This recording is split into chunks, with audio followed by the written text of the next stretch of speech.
The hum of the old fluorescent lights in my workshop always made my teeth ache. It was a dull, persistent thrumming, a lot like the ache behind my eyes from staring at ledgers filled with red numbers. John, that's me, 40-ish if you had to put a number on it, running a small antique restoration shop in some forgotten corner of nowhere, USA. And believe me, it was forgotten. Just like me, I guess. I used to have plans, big ones, but they faded, like the varnish on a 100-year-old dresser. Now it was just me, the smell of sawdust and old wood, and a mountain of debt. I was scrolling through online salvage auctions, sipping lukewarm coffee out of a chipped mug, my thumb numb. Just looking for a cheap score, a forgotten gem I could polish up and flip for enough to keep the lights on for another month. Nothing. Just rusty widgets and broken dreams, same as always. Then it popped up. A blurred photo of something. It looked like a cross between an old industrial printer and a sarcophagus, all tarnished brass and dark, unidentifiable panels. No label, no description, just MISC Industrial Salvage as is. Starting bid was laughably low. I don't know why, but I felt this weird pull, like someone was whispering an idea into the back of my head, telling me this was it. This was the one. My chance. So I pushed the button. A week later, the thing arrived. It barely fit through the double doors of my shop, a hulking, silent beast that smelled faintly of ozone and something else, something metallic, but also earthy, like damp soil right after a really heavy rain. I spent days on it, weeks actually, took it apart piece by piece, cleaned the rust, replaced some blown capacitors. It was a puzzle, but one I felt I just had to solve. Every spark, every faint whir from the ancient mechanism felt like a small victory. I pored over the strange symbols etched into a few internal panels, symbols I couldn't make heads or tails of. Nobody could. I even took photos, showed them around, but everyone just shrugged. Some old, forgotten prototype, they said. Probably for mass-producing cheap plastic junk in the 70s. I shrugged too, pretended to believe them. But deep down, I knew it wasn't plastic. This machine, it felt older, different. Finally, after what felt like an eternity, I flipped the main switch. A low thrum, deeper than the fluorescent lights, vibrated through the concrete floor. The brass panels glowed dimly for a second, then settled, a faint, almost imperceptible shimmer along the edges. I needed to test it. I grabbed an old, beat-up Zippo lighter off my workbench, scuffed and dented from years of use. I placed it on the platform, pressed a button. There was a faint whirring sound, a soft, almost wet hiss, and then a perfect, gleaming replica appeared on the output tray. Every scratch, every dent, even the tiny rust spot near the hinge, was there. Perfect. Identical. I picked it up. It felt solid, real, just like the original. And then I smiled. A genuine, honest-to-God smile that I hadn't felt in years. This was it. This was my way out. I could copy antiques, sure, but I could copy anything. Things that people needed. Things that were expensive to replace.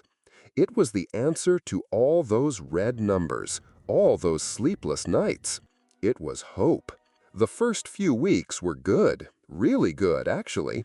I copied small decorative items, old ceramic plates from my own collection, little wooden figurines I found lying around, things I could easily sell at the weekend market for a decent profit. The money started trickling in, enough to pay off a few overdue bills. That knot in my stomach, the one that had been there for years, loosened a little. And really, that was all I needed. Just a little breathing room. Then the pie thing happened. I'd copied a slice of apple pie, one I'd bought from the bakery down the street, hoping to replicate that perfect, flaky crust and sweet tart filling. I bit into the duplicate. It looked identical. Golden brown crust, plump apple slices underneath. But the taste, it was just bland, utterly devoid of any real apple flavor. And the crust, it was mushy, sort of mealy, not crisp at all. I frowned. "I swear I saw Mrs. Peterson use the right apples this morning," I mumbled, brushing a bit of the weird, not-quite-flour crust from my lip. "Maybe it's my old microwave. Doesn't heat things properly." I tried to reason it out, but that blandness, the mushy texture, it just sat wrong with me. A few days later, it was the clock. I'd copied a beautiful old pendulum clock, the kind you wind every week, and the original was broken, stuck at 3:15. I managed to get the copy to work, put in a new battery. I was sitting at my workbench, lost in paperwork, when I heard it. A small, crisp click, like a second hand ticking a little too loudly. I glanced up at the clock on the shelf. The second hand was at the 12. Only a moment ago, it had been at the 6. I stared.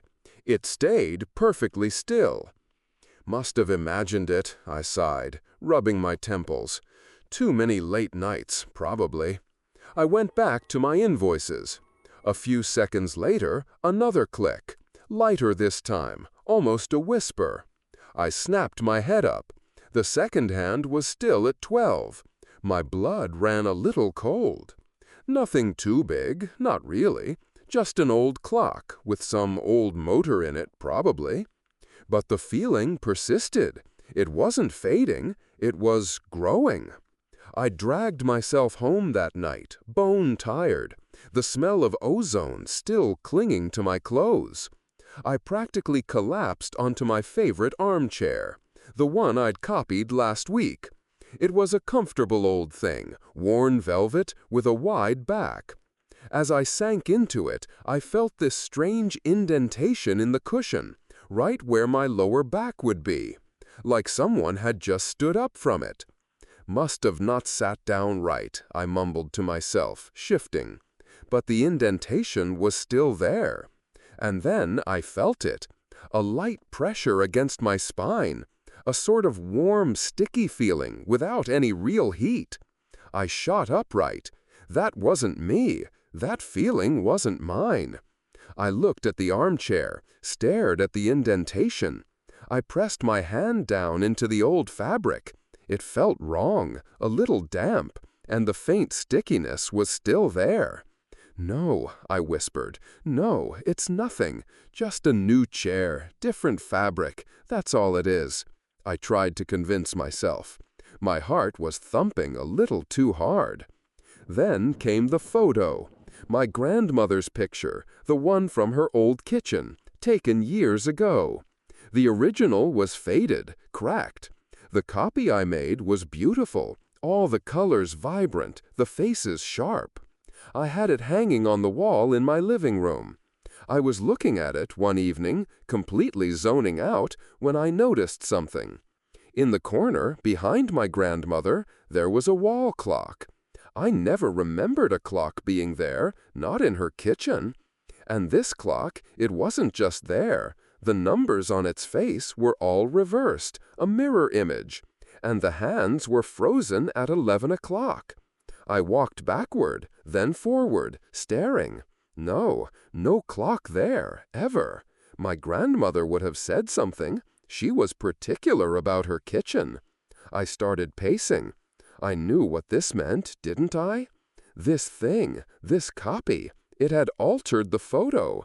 It had changed a piece of my memory, the memory of my grandmother's kitchen. I walked right up to it, touched the smooth surface of the framed picture. Nothing, just an altered image, a new reality. And it felt like a part of my past, a genuinely good part, was gone forever because of it. That was when the real fear, the one I couldn't brush off, truly started to sink in. because I found myself trying to remember the actual color of my grandmother's dress in that original photo. A pale blue, I thought, but then as I tried to visualize it, the color kept shifting in my mind, from that faint blue to a strange, almost bruised deep purple. I looked at the copied photo on the wall, and the dress was still pale blue. But in my head, it was purple, and I couldn't shake it.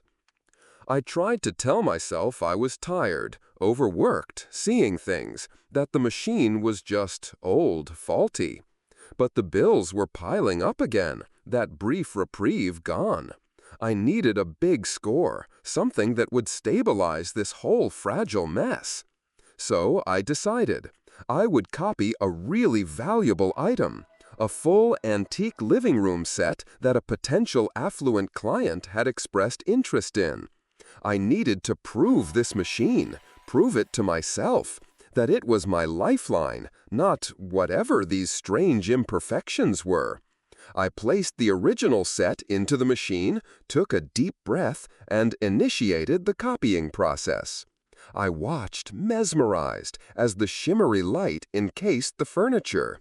It took longer this time, a low groan emanating from the machine's core, a sound like grinding teeth mixed with something wet. Finally, it finished. I pulled the newly formed set out, checking every curve, every detail. The craftsmanship was